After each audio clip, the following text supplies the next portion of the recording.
Hey guys, welcome back. Tisha here, back for another chapter reading of Helga Zeiner's section 132, A Child Bride Forced into Polygamy. Go ahead and do me a favor and hit the like button. I will try to remain on camera if I notice that my signal is doing okay. Apologies in advance for the sounds in the background, but this is the only chance that I have to do this because this is yet another busy upcoming weekend and week for me. So let's go ahead and jump into chapter 10. Since Richard had agreed to buy the land, everything had changed. Time had developed a new quality, one that would expand and contract without being governed by the set of rules of the clock. Sometimes Richard worked for a seemingly short period only to notice that a whole afternoon had flown by, while at other times he felt like he had been working on the development project forever. He was spending days and nights pondering over the plans to find the best layout for the subdivision and only rarely met with his assistant. Daisy was flat out preparing all the necessary paperwork to make sure they would not waste any valuable time. They had one major hurdle to overcome: the meeting with the Advisory Planning Committee. If the APC voted against the project, it was dead. Should they approve it, the true fight to get the subdivision process going could kick in. Richard was hoping to clear this important barrier before the Christmas season started. He looked at his desk calendar and felt a fleeting sensation of panic. Tomorrow was the first day of November already. Timing was crucial. To raise enough cash by the end of the year, Richard Bergman had put all his company's assets on the market. Sales were going quite well, and he was confident that he would be able to transfer the needed amount to the lawyers on the last day of December. Sounds to me like he's cutting it close here. He's taking all types of risk, right? The panic subsided as quickly as it had hit him. Somehow he was looking forward to the challenge. Every subdivision was a unique experience because the twists and turns he dreamed up to delay or even kill a decent development project were quite creative. Those government servants were like chameleons, changing the coloring of their rules as they went along. But that didn't worry him. It was a game, a give and take without a real loser, determined only by what degree could win. The longer it took, the more it affected any potential profit. That was all. Richard had been particularly forced into this game over 10 years ago by a cruel twist in his teenage life. When he was barely 18, his parents had died in a horrific car crash, and as the only person of two not very productive, of very reproductive families, he had inherited all of his parents' wealth, consisting mainly of the family farm. He hated this quarter section of horse lovers' heaven ever since his parents had immigrated to Canada. Being 12 years old at the time and suffering from an acute case of puberty rebellion, he had stubbornly refused to live in the new family home. His disappointed parents had reluctantly sent him back to Germany to finish his education at boarding school. For 6 long years, he had grudgingly spent his summer holidays with his parents, hanging on to this childish resentment of Canada long after he had forgotten his original reasons. As soon as he had reached the legal age of 18, he had left school even before graduation and gone to live with a friend in Berlin. 6 months later, he was notified that his parents had died in a car crash. Oh, wow. Wow. He had come to Canada only to deal with his inheritance, this hated ranch. Ironically, horseflies and all, it had made him instantly rich. At least what an 18-year-old school dropout with any prospects in life would consider rich. So he didn't even graduate. If you're calling him a school dropout, I thought you were saying like he just left early to go live with his friend. No, he dropped out of school when he was at the end. Wow. Once in British Columbia, he had immediately put the farm up for sale, had dealt with potential buyers and lawyers himself to save money, and had discovered that he liked being part of the selling process. It was exciting and exhilarating. He didn't even have time to grieve for his parents. Being good and successful at something for the first time in his short life had been such a rush. He had to do it again and again and again, like a gambler, propelling himself from one deal to another, buying and selling with a slowly growing stack of chips on the table until he would finally hit the jackpot. By now, he had already made a name for himself, but more as the underdog who had been lucky, the guy that was allowed to nibble off their spoils.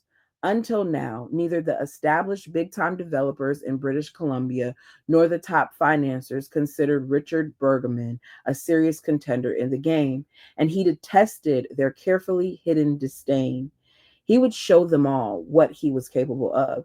He was willing to work hard, and his enthusiasm for the real estate market was as raw and intense as on his first day in the office. The past 10 years had been good to him. He had been able to put his company on solid ground, something he was immensely proud of. And in this hectic and wonderful time, he had gained the experience needed to tackle a truly big job. Yes, he could feel it in his bones. This new project was of a magnitude that could and would propel him into the upper echelons of developers' glory. It was getting dark outside. Richard turned his desk lamp on and gave his eyes a moment to adjust before going back to the plans spread out in front of him. He leaned back, crossed his arms behind his head, looked out the window, and watched the nightlife outside wake up, one light at a time. Metro Vancouver was, with its classy restaurants, top hotels, and swinging bars, was his for the taking. Soon, soon, he would be part of the elite crowd of entrepreneurs that made this town bubble. The phone rang, catapulting him back into reality.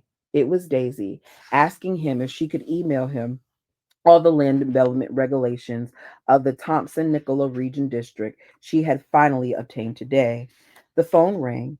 Oh, excuse me, I already read that. No need, Richard said quickly, being aware that the more stringent TNRD regulations would have to be adapted to suit their plans.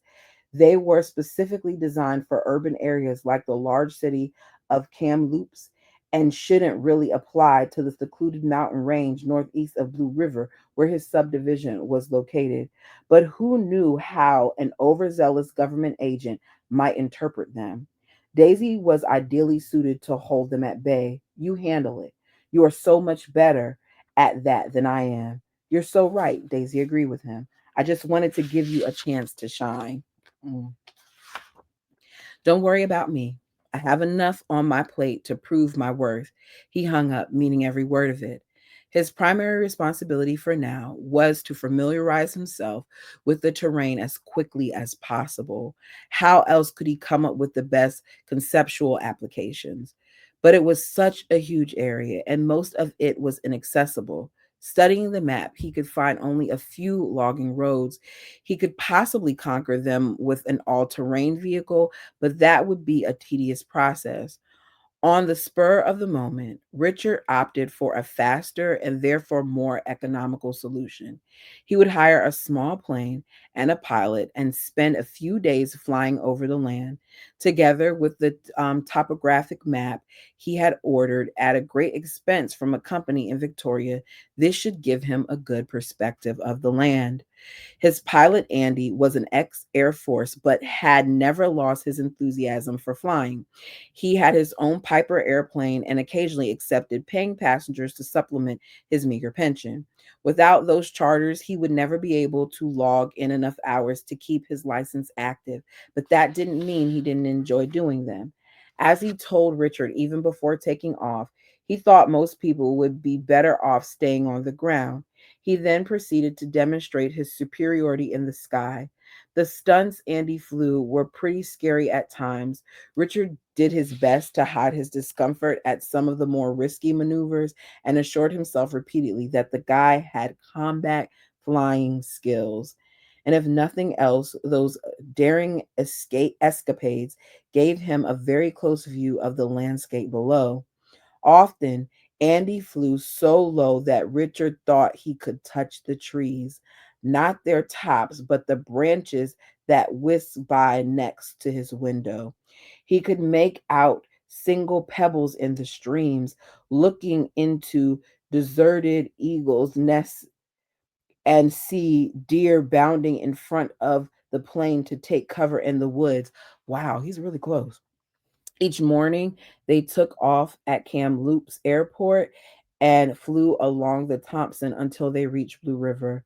There, Andy would make a sharp right turn and drop his altitude.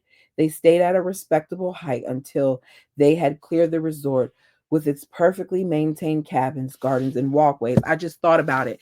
Remember how in the previous chapter, Martha said she could hear a plane go by? I wonder if this is the plane that she's talking about. Richard could see the workers busy winterizing the surroundings.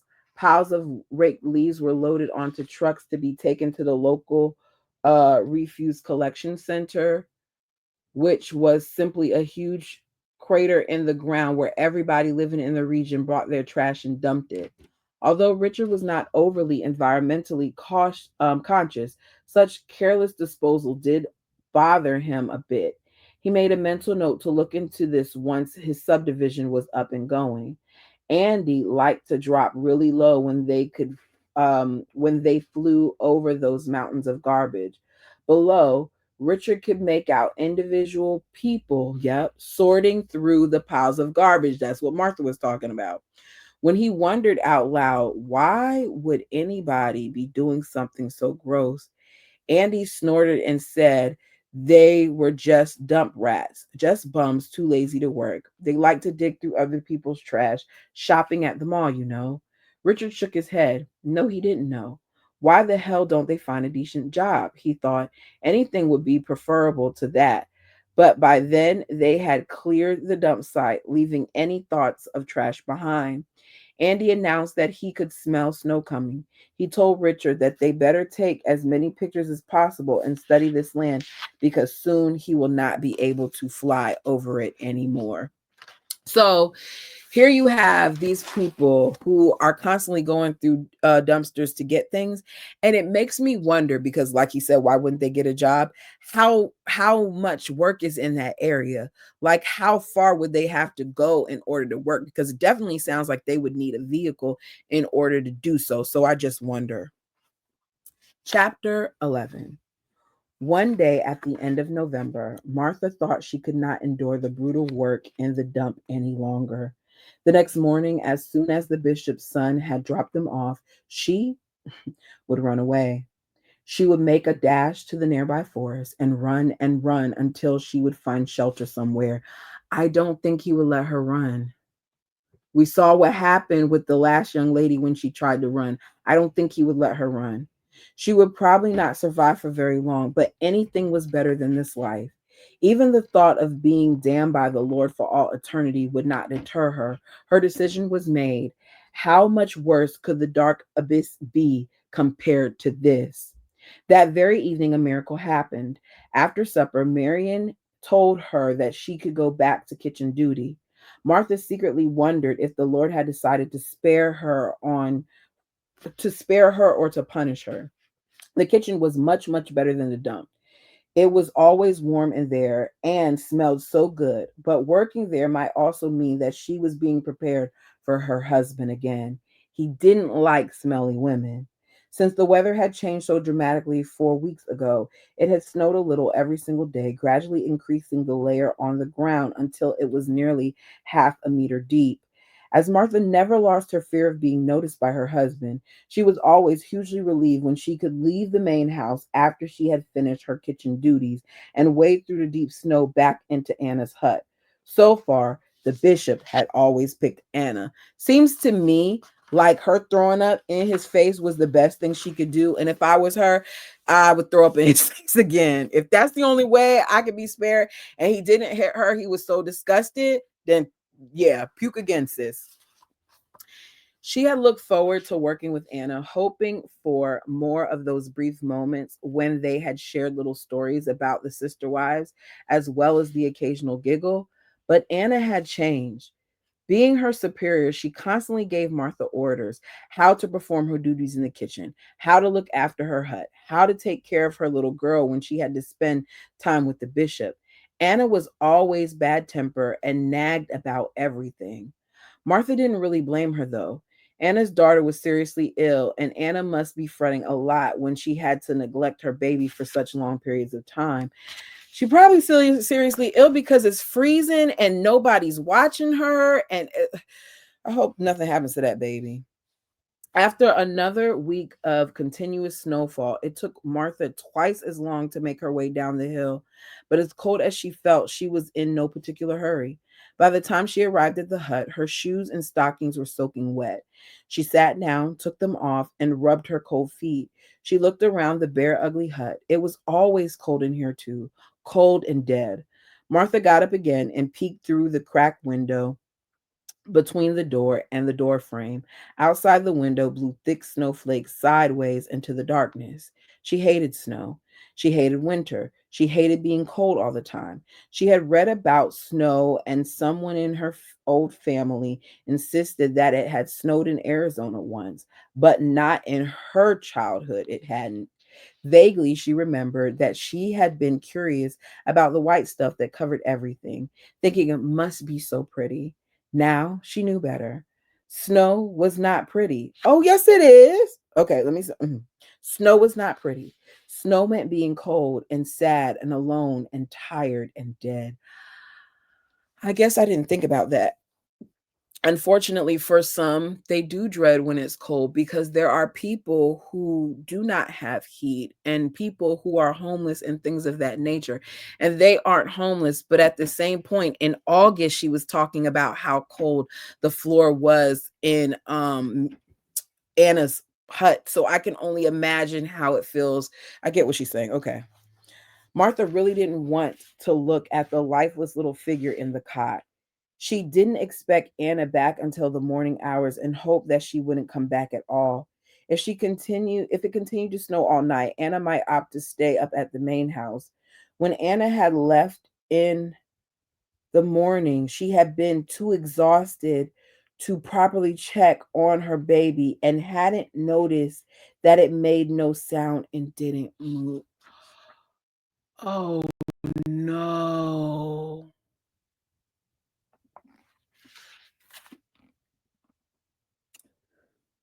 Martha lit a candle, wrapped herself in the thin blanket, stretched out on the crate, and tried to go to sleep. After several hours, she heard the door open. Anna came in, looked at the baby, and seemed pleased that it was not demanding any attention. She fell on her crate, fatigued beyond words. Martha was wide awake now, but couldn't find the courage to tell her sister wife that her child would never need her attention again. This is rough. She should have told Marion about the dead child, if only she weren't such a coward. Last month, their husband had had one of his frequent revelations and had introduced a new rule.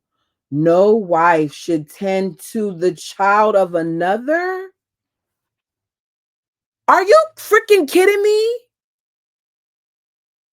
No wife should tend to the child. So you mean to tell me that this baby is left in this hut alone all day?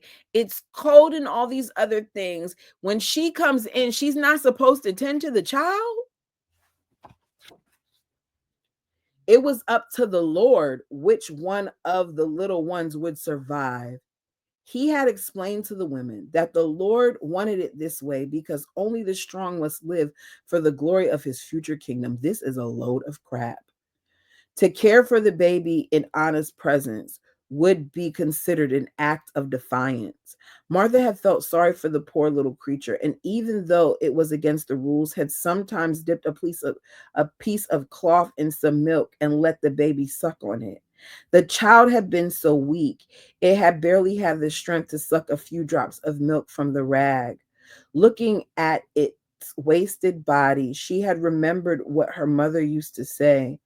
Those too weak to fight life should die quickly. Don't prolong the agony by feeding them. And now there was no need for it anymore. Y'all starved this baby to death and froze her. That's what happened. Anna was moaning in her sleep. It sounded like soon, soon, soon. Then the wind outside strengthened his icy breath and spat wet mist through the cracks in the walls. Inside, the mist settled and turned to crystals, covering everything. Soon the whole hut was white. Anna suddenly woke up and seemed to remember that she had not yet fed her baby. Still moaning, she got up and stumbled over to the cot like a sleepwalker.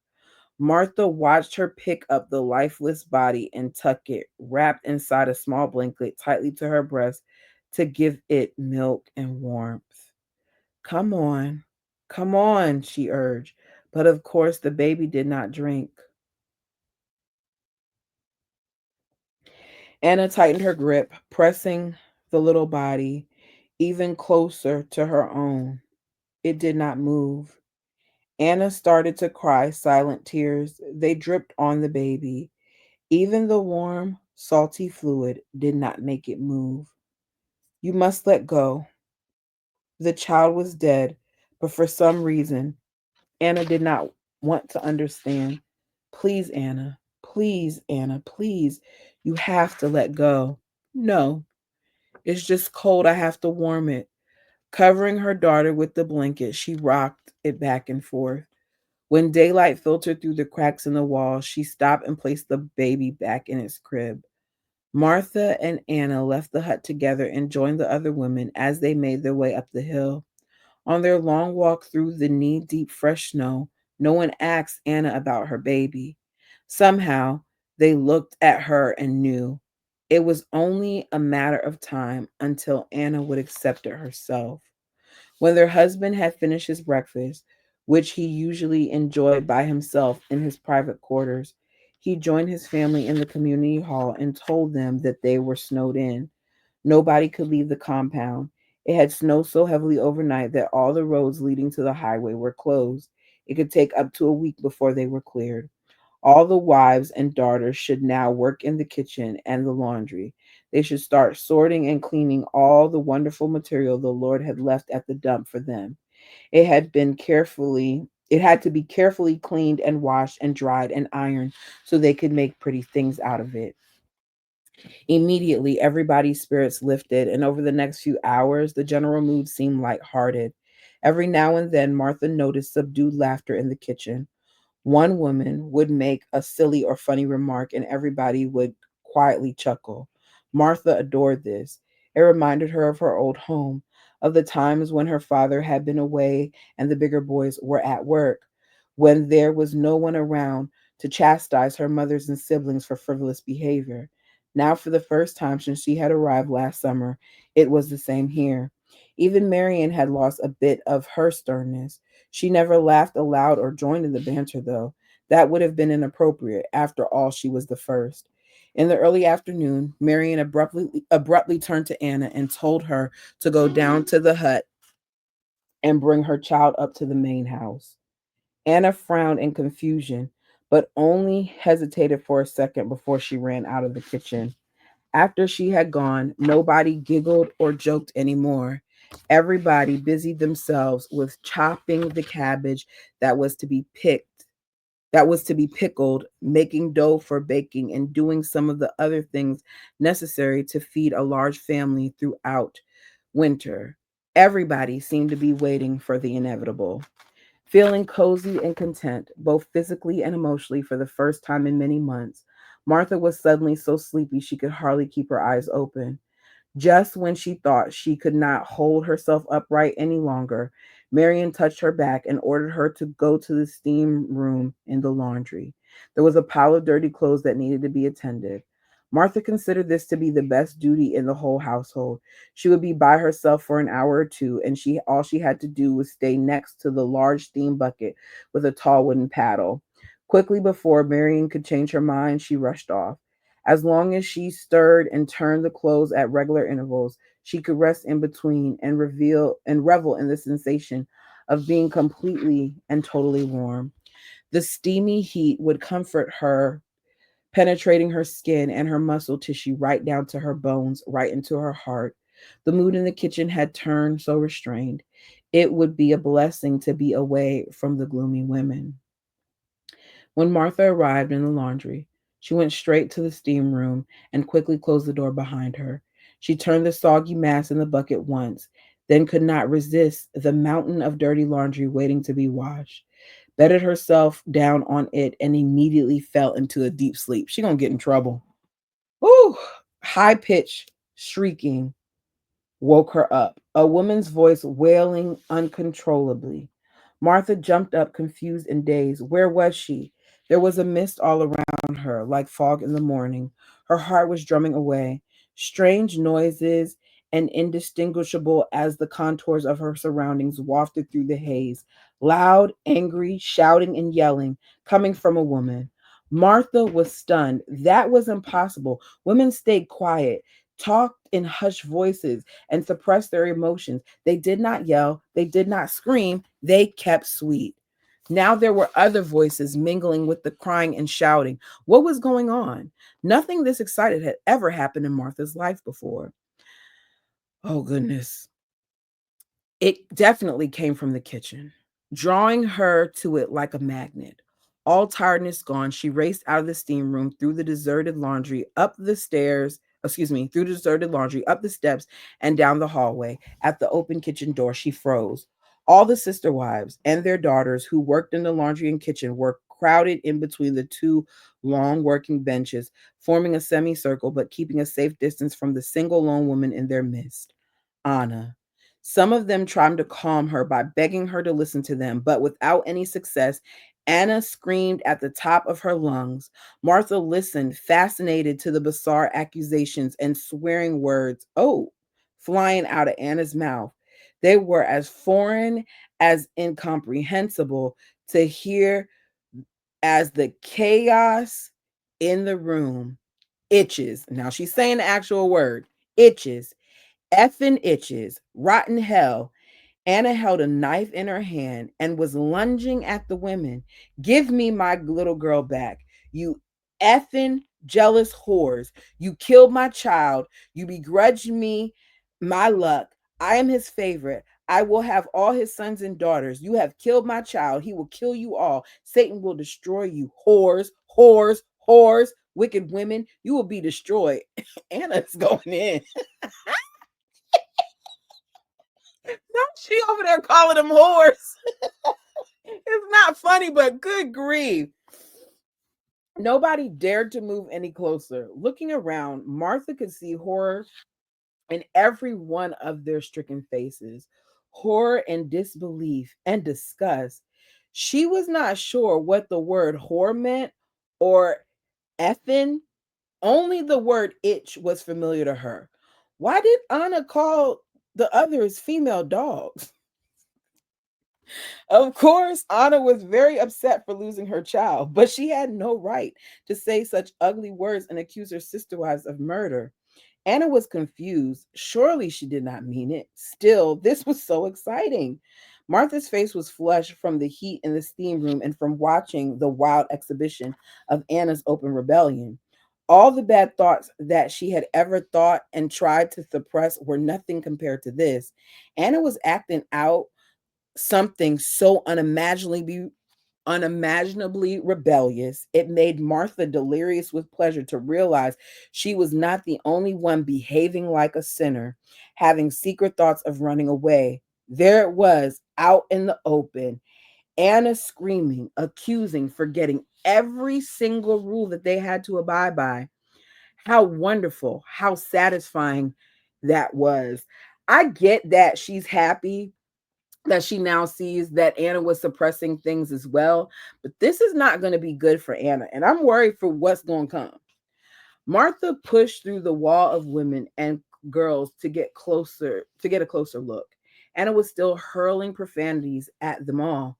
Most gave way to Martha's gentle pressure, and before she knew it, she was standing in front row watching the raving mad Anna crying and wielding the knife in wild circles, threatening to cut anybody who came close and demanding to see her daughter.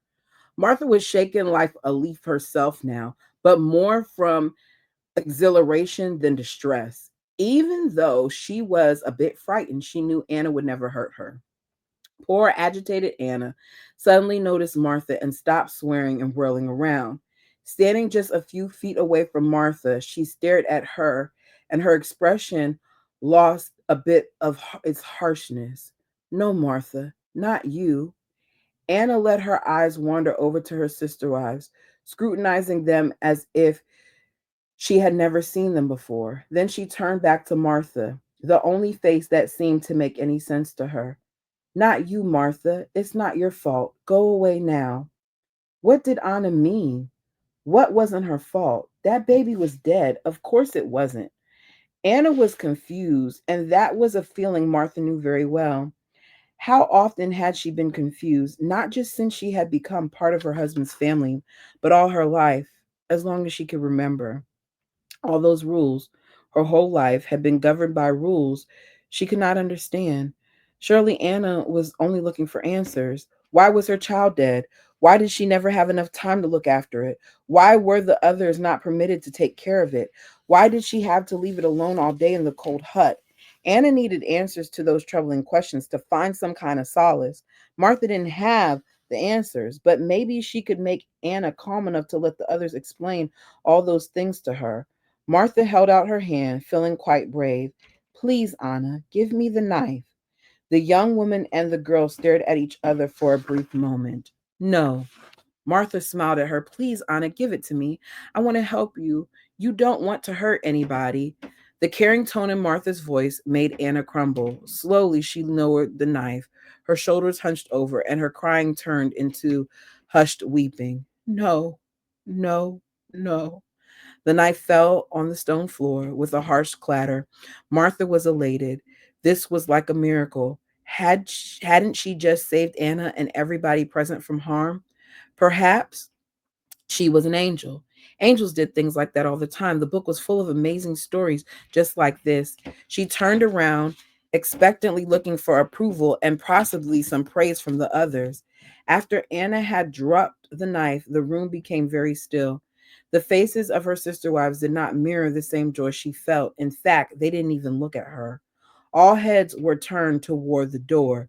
Everything was fine now. Why wouldn't they acknowledge her? Weren't they at least a little bit grateful? Martha could still feel her skin tingle and wanted to hold on to this precious moment of glory. Because she was much shorter than the others, she did not see what they were looking at until the crowd parted. Oh no. Their husband had entered the kitchen and was walking towards her and Anna. Martha tried to melt back into the crowd, but this time the women closed ranks and nobody let her hide. Her husband was coming towards her. She had not seen him since she had been sent from his bedroom in disgrace. You are disgusting, he said when she had thrown up all over him. But she couldn't help it that one time that he had come up too fast. She couldn't help it that one time it had come up too fast. As soon as he had lifted the covers off her naked body, her stomach had contracted. She had tried to move away from him, but he had pinned her down with his weight. The milk Marion had made her drink earlier that evening had come up so fast she had not even had a chance to avoid him. Seeing him now immediately filled her with nausea and shame and fear again, but he did not even look at her. His eyes were fixed on Anna. What is going on here? He sounded perplexed, yet his voice carried so much authority that every single woman in the room shrank into herself. With their heads bent, looking at the floor, they tried to make themselves invisible. Marion, what is this? Marion was just as terrified, but had to answer. Forgive me, but I have bad news. Your child with Anna died 2 days ago. We are so very sorry. Anna did not understand that the child was dead and did not want to let go of the body, so I had to send her back to her hut this afternoon. It isn't healthy to keep the dead so long among us living, and I was only trying to do what is right. I am so sorry for your loss. What about her? Martha stiffened. He meant her. How many months had it been? 4 at least, and she was still so scared of him as the last time he had touched her. She hated him. God forgive her for feeling that way. She hated him passionately and she feared him. So they knew that this baby was dead for 2 days. How? Did they sneak in the hut and go see the baby? I'm confused because we know that Martha didn't say anything to Marion about the death of the baby. She said she was a coward and she was afraid to. So, how do they know?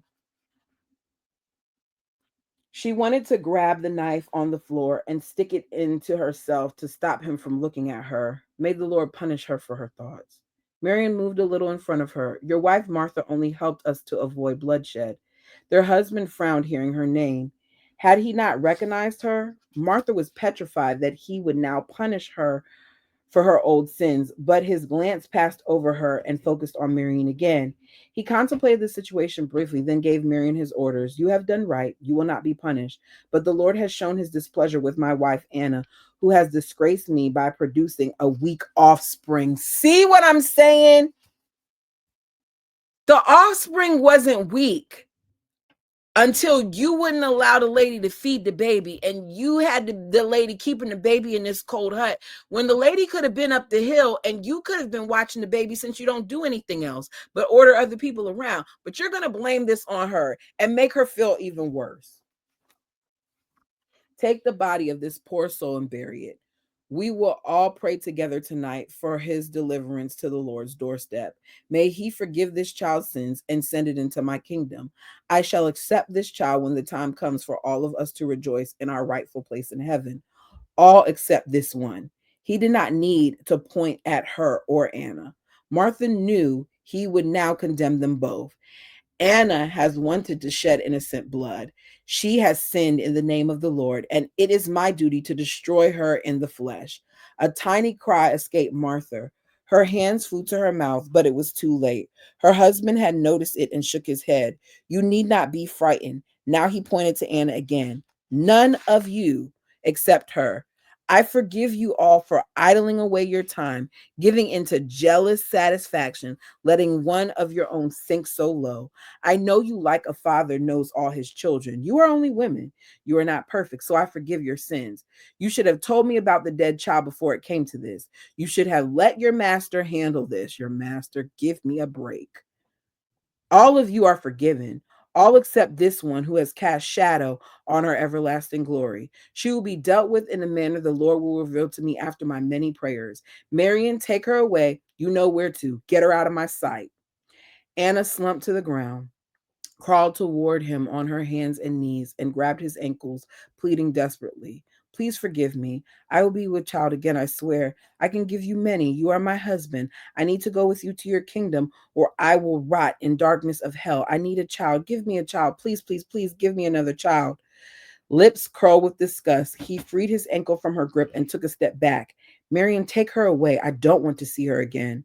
Anna started screaming, violently resisting Marion. He signaled to 3 other wives to help subdue her. She would be taken away to a place no one ever mentioned. It was a small hut far from the main house, way up the mountain and farthest corner of the property. Martha had been there once when she had to bring food to one of the boys who had been locked up there for a month of solitary punishment. All the women started scurrying around, either trying to help forcefully remove Anna from the kitchen or pretending to get on with their work as if nothing had happened. Their husband left the room after ordering that they should renounce supper to stay focused on their night prayer sessions. Martha was so confused that she remained standing on the spot while her surroundings in frantic activities in frantic activities. He had overlooked her. She did not exist for him. That was good, wasn't it? Anna was being punished for losing her child, but why was this her fault? She hadn't killed her daughter. Would Anna have to die now? Then she would never have another child, never in all eternity, and she would finish up in the dark abyss reserved for apostates. But then so would she.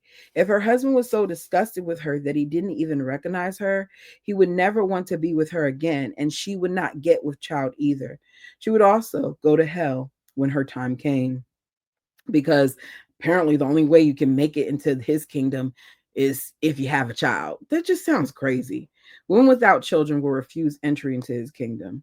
Martha could not figure out what exactly she or Anna had done wrong to deserve such a punishment. She remained standing where she was for a long time, and nobody told her to move.